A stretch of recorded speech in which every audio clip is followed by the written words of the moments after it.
perbuatan melawan hukum dari penerima juga, tapi tidak segitunya menghapus perbuatan melawan hukum dari si pemberi. Saya setuju dengan Ya, itu.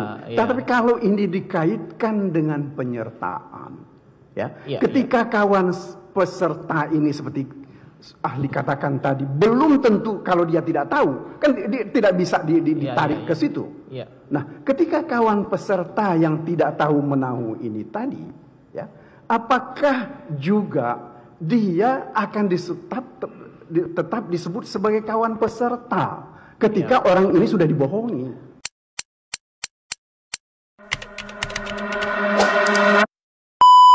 Kalau terjadi seperti itu, apakah orang yang menyerahkan sesuatu itu dianggap melakukan perbuatan pidana?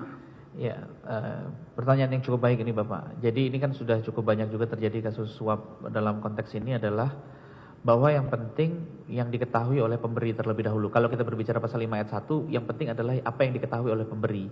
Kalau pasal 5 ayat 2 adalah apapun pengetahuan pemberi tadi, dia terima, dia kena di dalam konteks tadi. Maka yang harus dilihat adalah ketika penyelenggara negara itu menerima sesuatu di luar wilayah hukum.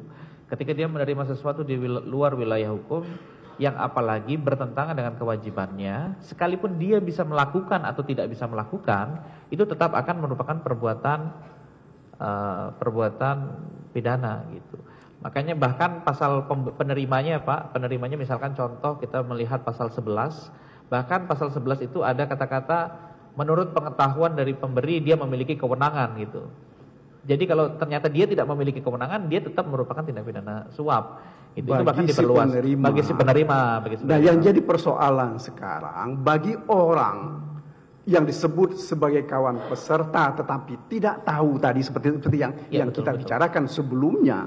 Ini ada orang dibohongin oleh orang lain, kemudian ada kawan pesertanya yang dikatakan mengetahui itu, padahal dia tidak tahu. Betul. Nah, dalam hal seperti ini kan yang saya sebut sebagai PHP tadi. Iya.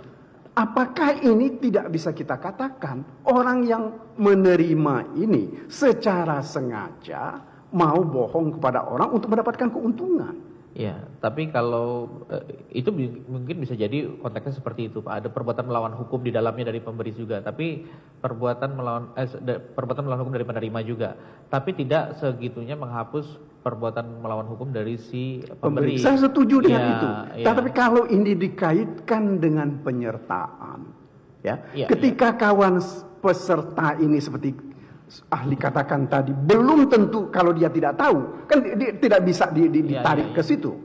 Nah, ketika kawan peserta yang tidak tahu menahu ini tadi, ya, apakah juga dia akan tetap disebut sebagai kawan peserta ketika orang ini sudah dibohongi?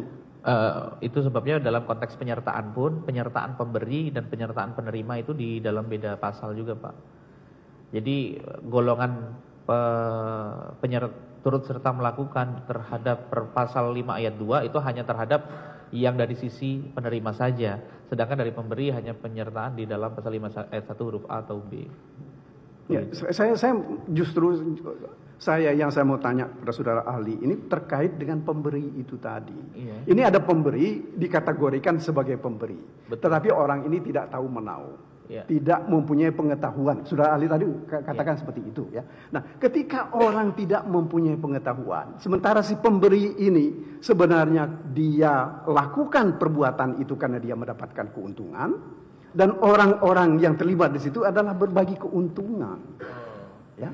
Pertanyaan saya, apakah orang yang tidak tahu ini tadi bisa kita sebut sebagai kawan peserta? Ya, tadi itu seperti saya sampaikan di awal, bahwa dalam konteks penyertaan harus membuktikan adanya pengetahuan. Jadi tetap harus ada dibuktikan adanya pengetahuan antara para pihak. Tapi pengetahuan dari para pihak itu memang harus menggunakan konsep kesengajaan yang diobjektifkan. Tidak hanya melihat kepada apa yang dikatakan, tetapi apa yang dilakukan.